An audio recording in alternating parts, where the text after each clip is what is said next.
চলে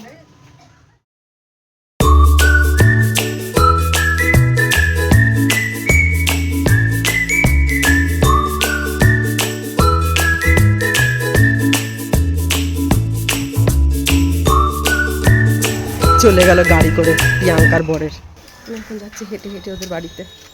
কালকে প্রিয়াঙ্কাদের বাড়িতে আসার কথা ছিল, ওদের বাড়িতে ওর ছেলে রথ টানে, তার রথ টানার কথা ছিল। তা আমি গেছিলাম বাবার বাড়িতে। কী করবো, আমার ছেলে আসতে চায়নি। যদি দীপাঞ্জন আসতে চাইতো তাহলে আমি অবশ্যই নিয়ে আসতাম। আর এখন দীপাঞ্জনের সাথে সব জায়গায় যেতে যেতে এমন একটা অভ্যাস হয়ে গেছে না, ছেলেকে ছাড়া কোথাও যেতে ইচ্ছা করে না। আমি ধরো কোথাও পরীক্ষা দিতে গেলাম বা ইন্টারভিউ দিতে গেলাম, যেখানেই যাই না কেন তখন তো একাই যেতে হয়। আমি না বারবার দেখি সাইডে আমার ছেলেটা কোথায় গেল, মানে এরকম একটা হয় না, মানে বন্ধুর মতো হয়ে গেছে, অভ্যাস হয়ে গেছে ওর সাথে সব জায়গায় যেতে যেতে একটা অভ্যাস হয়ে গেছে। যাক, ও না কোথাও গেলে আমারও যেতে ইচ্ছা করে না, ও যেখানে যেখানে যায় সেখানে আমার যেতে ইচ্ছা করে।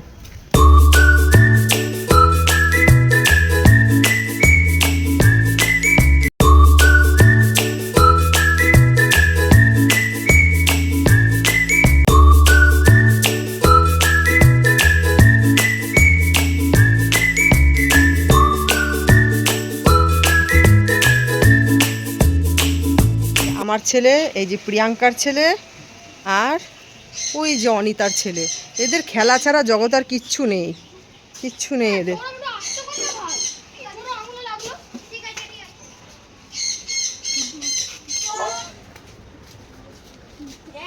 ছেলে আর মেয়ের মধ্যে কত পার্থক্য দেখো, তিনটে হনুমান যেমন চিৎকার করছে তেমন দৌড়াদৌড়ি লাফালাফি। আর এইটা অনিতার মেয়ে, কত শান্ত, কত মিষ্টি। মেয়ে আর ছেলের মধ্যে আগাগোড়া সব দিনই পার্থক্য ছিল, আছে, থাকবে। এই শান্তর দিক থেকে যদি এখন মেয়েরা অনেক এগিয়ে, তবুও মেয়েরা একটু ঘরে থাকতে পছন্দ করে, শান্ত প্রকৃতির। আর ছেলেগুলো বান্দর এক একটা সব।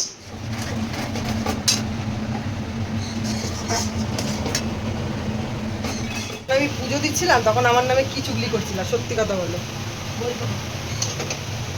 বলো। আমি তাই বলছিলাম চুগলি করছে, তখন সেটাই বলছিলাম। বলে এসে পা ছড়িয়ে শুয়ে গেছে, সব কাজ করলাম, রান্না করলাম। এরকম তাড়িয়ে দেয় কেউ, খানোর জন্য কড়াইতে কমতে নাড়ছি।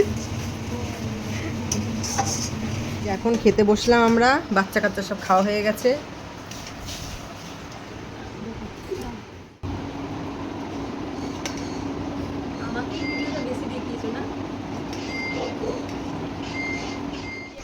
আমাদের দুপুরবেলার খাওয়া দাওয়ার ডান।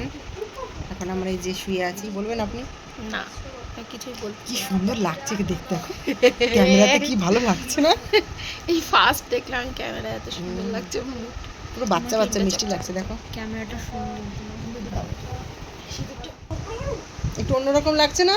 একটু সুন্দর বলেছি বলে চট করে গিয়ে সিঁদুরটা লিপস্টিকটা পরে আসলো। না না, লিপস্টিক না, সরি, লিপ বাম। আমাদের তো দেখতে ভালো না ক্যামেরায়, আমরা এমনি সুন্দর না, মোটেও না। পূর্ণিমা আমাদের এত কথা পাবলিক সহ্য করবে না, এটা কাটতে হবে। বাকি ওইটুকু দেবো, বাকিটুকু কেটে দেবো।